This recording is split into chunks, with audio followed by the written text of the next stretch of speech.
నౌకరు ఇయ్యలే. బిడ్డను ఓడిస్తే మళ్ళీ ఇచ్చిండు, చుట్టాన్ని ఓడిస్తే మళ్ళీ ఇచ్చిండు.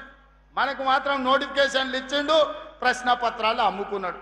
పిల్లలకు మాత్రం నౌకర్లు ఇయ్యలే. నేను వచ్చిన మొదటి సంవత్సరంలోనే లెక్క గట్టి 70,000 పైగా ప్రభుత్వ ఉద్యోగ నియామకాలు చేపట్టినాం. మా దామాన్ని ఇప్పుడే చెప్పిండు, 16,000 మంది మెడికల్ అండ్ హెల్త్లో ఇస్తే 10,000 మంది నర్సులను అంటే ఆడపిల్లలకు ఉద్యోగాలు ఇచ్చినామని ఇంతకుముందే మా దామన్న చెప్పిండు. 70,176 ప్రభుత్వ ఉద్యోగాలు తెలంగాణ రాష్ట్రంలో ఇప్పటికీ నియామకాలు చేపట్టినాం. ఇప్పుడు దాదాపుగా ఇంకొక 10,000 ఉద్యోగాలకు ఈరోజు నోటిఫికేషన్లు ఇచ్చినాం. పిల్లలందరూ కూడా జాగ్రత్తగా చదివి పోటీ పరీక్షలకు ప్రిపేర్ కాండి. వయసు రిలాక్సేషన్ కావాలంటే ఇచ్చిన భవిష్యత్తు ఖాళీలు కూడా ప్రతి 6 నెలలకు పోటీ పరీక్షలు నిర్వహిస్తా. ఏ ఖాళీలను కూడా గాలికి వదిలేయను. నియామకాలు చేపట్టి మీరు పరీక్షలు రాసుకునే అవకాశం కల్పిస్తా. నిరుద్యోగ యువకులకు నా సూచన ఒక్కటే, వాడో వీడో వస్తాడు, రెచ్చగొడతాడు, మాయ మాటలు చెప్తారు, మందు పెట్టినట్టు పట్టుకపోతారు. మీరు చూసిండ్రు కదా, ఎలా అగ్గిపెట్టే రావు, అఘోర రావు, అగ్గిపెట్టే రావు 100 పెట్టి సీస నిండా పెట్రోల్ తెచ్చుకోండు, 10 పైసలు అగ్గిపెట్టే మర్చిపోయిండు. పెట్రోల్ పోసుకొని డ్రామా బాగా చేసిండు. మా మీడియా మిత్రులు కూడా మా ఊరు 6 అడుగులు ఉన్నాడు, తాటి చెట్టు లెక్క ఏదో చేసినట్టు ఉన్నాయని అన్ని టీవీలలో చూపించారు. పిల్లలు చూసి ఆవేశానికి లోనయ్యి శ్రీకాంతాచారితో మొదలు పెడితే కానిస్టేబుల్ కిష్టయ్య, ఈశాన్ రెడ్డి, వేణుగోపాల్ రెడ్డి, సురేష్ నాయక్ ఇట్లా చెప్పుకుంటూ పోతే 1,200 మంది పిల్లలు ఆత్మ బలిదానాలు చేసుకున్నారు. నిట్ట నిలువున తన తనువులను కాల్చుకొని తెలంగాణ రాష్ట్రాన్ని సాధించింది. మరి 100 రూపాయల పెట్రోల్ తెచ్చుకున్న చుట్టాలలో ఎవడన్నా అగ్గిపుల్లతోనన్నా చిన్న కాల్చుకున్నాడా? రెచ్చగొట్టి ప్రజల ప్రాణాలు తీసుకోవడంలో నెంబర్ 1.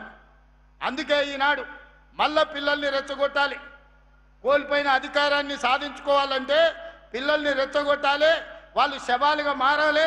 ఆ శవాలనే పునాదులుగా చేసుకొని అధికారంలోకి రావాలని కుట్రలు చేస్తున్నారు, పెట్టుబడులు పెడుతున్నారు. నేను మీ అన్నగా చెప్తున్నా, రేవంత్ అన్నగా మీకు మాట ఇస్తున్నా, మాట ఇస్తే మట్టిలో కలిసే వరకు మాట కోసం నిలబడే నాయకుడు ఎవరైనా ఉన్నారంటే ఇందిరాగాంధీ, సోనియా గాంధీ, రాహుల్ గాంధీ వాళ్ళ నాయకత్వంలో నేను, జగన్న, ఉత్తమన్న, మహేష్ గౌడ్ గారు కలిసి పనిచేస్తున్నాం. మీకు ఉద్యోగాలు ఇచ్చే బాధ్యత మాది, మిమ్మల్ని ఆదుకునే బాధ్యత మాది. దుర్మార్గులు, కుట్రదారులు మీ దగ్గరకు వస్తారు, ఉన్నవి లేనివి చెప్తారు. వాళ్ళ మాయలో పడకండి. వాళ్ళు మాయగాళ్ళు, మాయ లేడీ లాంటి వాళ్ళు మనల్ని మభ్యపెట్టి మన ప్రాణాలను అధికారం కోసం వాడుకోవాలని చూస్తున్నారు. మీరు పోటీ పరీక్షలకు ప్రిపేర్ అవ్వండి. అన్ని పరీక్షలు నిర్వహించే బాధ్యత నాది. ఫీజు రియంబర్స్మెంట్ గురించి మాట్లాడుతున్నారు. 8,000 కోట్ల రూపాయలు అప్పులు పెట్టి ఫీజు రియంబర్స్మెంటు ప్రభుత్వ ఖజానా మీద 8,11,000 కోట్ల రూపాయల అప్పులను మోపి తెలంగాణ రాష్ట్రాన్ని దివాలా తీపిచ్చి, దివాలా తీసిన ప్రభుత్వాన్ని విధ్వంసమైన తెలంగాణను మాకు అప్పచెప్తే విధ్వంసం నుంచి వికాసం వైపు నడిపించడానికి 8,11,000 కోట్ల రూపాయలు మీరు చేసిన అప్పులకు తప్పులకు మిద్దీలు ప్రతి సంవత్సరం 75,000 కోట్ల రూపాయలు ఇవాళ నేను కడుతున్నా. ఈ లెక్క నేను చెప్పింది కాదు, కాగ్ నివేదికలు చెప్తున్నాయి. పాత్రికేయ మిత్రులారా, 3 లక్షల కోట్ల రూపాయలు 32 నెలల్లో వాళ్ళు చేసిన అప్పులకు కట్టాల్సిన పరిస్థితి వచ్చింది. సంవత్సరానికి 75,000 కోట్ల రూపాయలు అన్నం తిన్నా తినకపోయినా, నిద్రపోయినా పోకపోయినా సంవత్సరానికి కేసీఆర్ గారు చేసిన అప్పులకు తప్పులకు 75,000 కోట్ల రూపాయలు కట్టుకుంటూ వస్తున్నా. నాడు మొంగిపోయినా అప్పిచ్చినోడు ఊరుకోడు, నిలబెట్టి వసూలు చేస్తాడు. అవి కట్టుకుంటూనే ఆర్థిక సంక్షోభాన్ని ఎదుర్కొంటూనే అప్పుల ఊబిలో నుంచి బయటకు వస్తూ తెలంగాణ రాష్ట్రాన్ని అభివృద్ధి పదం వైపు నడిపించే ప్రయత్నం చేస్తున్నాం. సంక్షోభంలో ఉన్న సంక్షేమాన్ని ఈరోజు సంక్షేమం వైపు సంక్షోభంలో నుంచి బయటికి తెచ్చి సంక్షేమ పథకాలను ఈరోజు అమలు చేసి విధ్వంసమైన తెలంగాణను వికాసం వైపు నడిపించడానికి నిరంతరం ప్రయత్నం చేస్తున్నాం. ఓ పూట ఆలస్యం కావచ్చు కానీ మీ హక్కును ఏది కాదనం, మీ అవకాశాలను ఏది తొలగించం. మీకు కావలసిన మంచి పరిపాలన అందించే బాధ్యత ఈరోజు తెలంగాణ రాష్ట్ర ప్రభుత్వం తీసుకుంటుంది. అందుకే మిత్రులారా, ఈనాడు ఆలోచన చేయండి. 10 సంవత్సరాల బీఆర్ఎస్ పాలన, 12 సంవత్సరాల బీజేపీ పాలన, 2 సంవత్సరాల మా పరిపాలనను అంచనా వేయండి.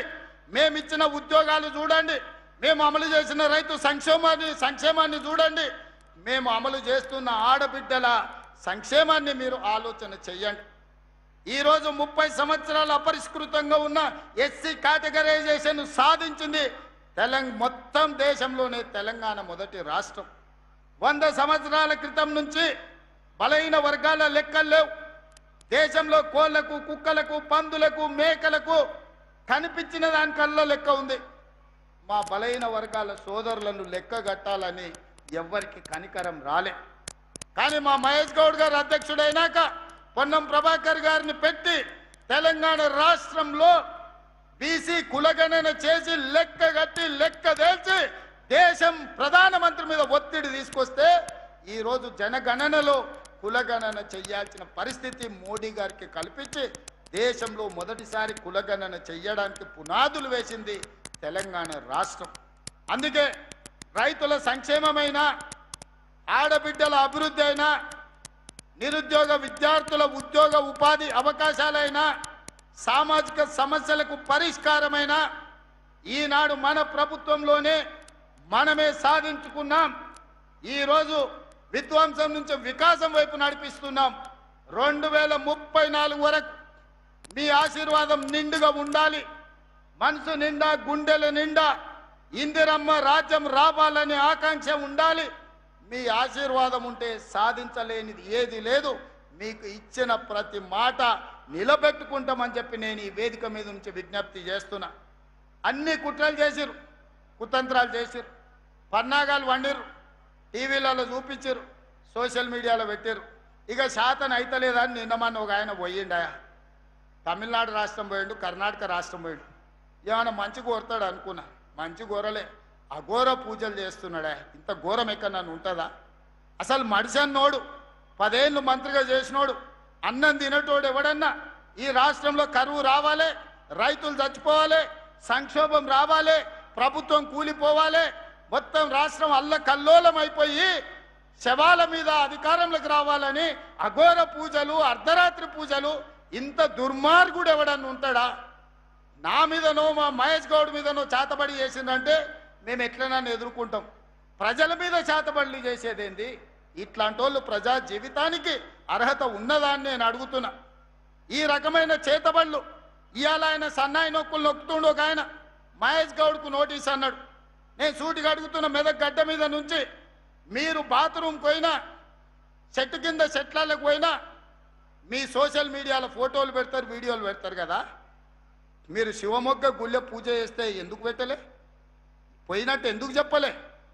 కర్ణాటకలో, తమిళనాడులోనో నువ్వు పోయిన గుళ్ళకు పోయినట్టు నీ సోషల్ మీడియాలో కానీ లేకపోతే నీ దినచర్యలో ఎక్కడ కూడా ఎందుకు ప్రకటించలే?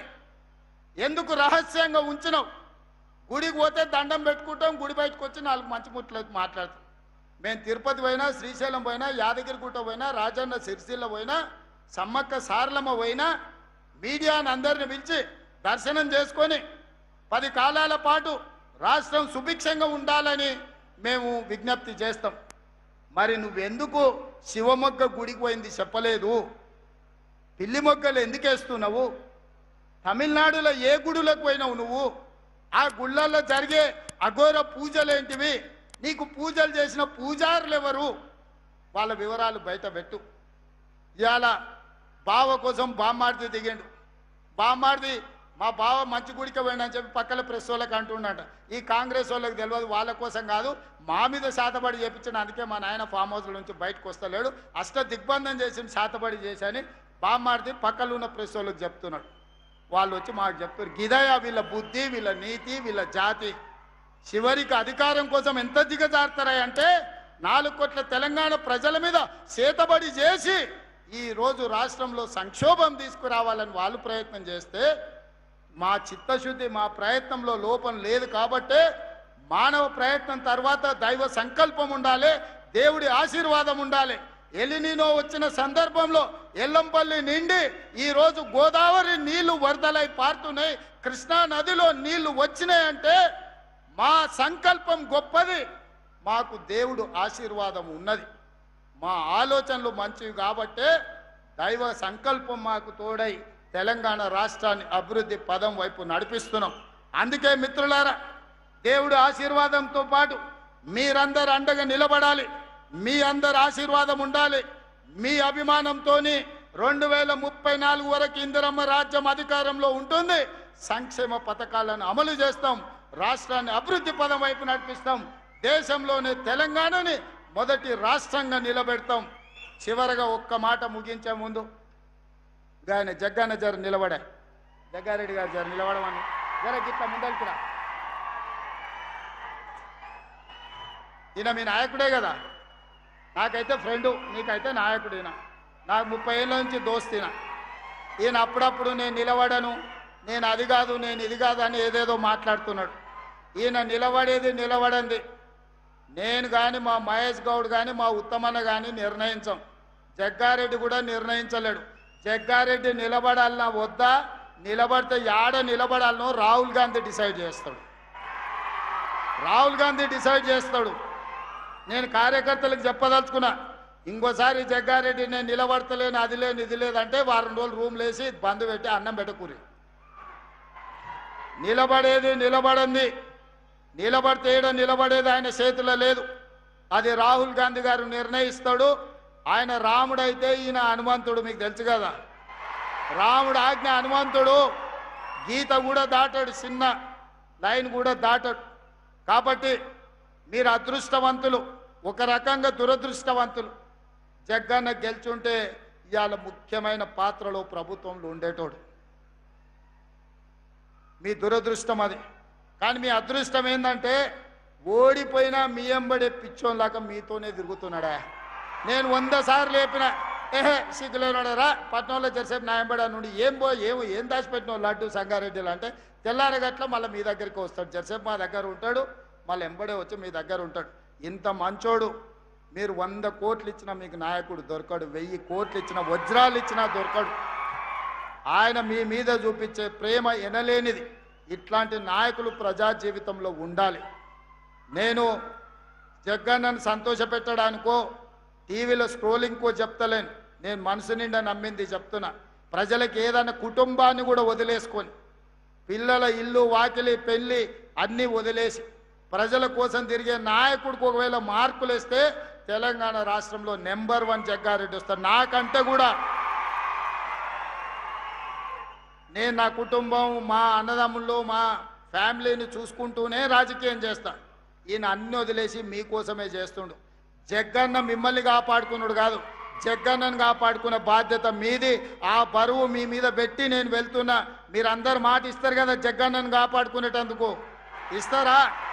ఇస్తారన్న వాళ్ళు అందరు చేయి పైకెత్తూరి. అందరూ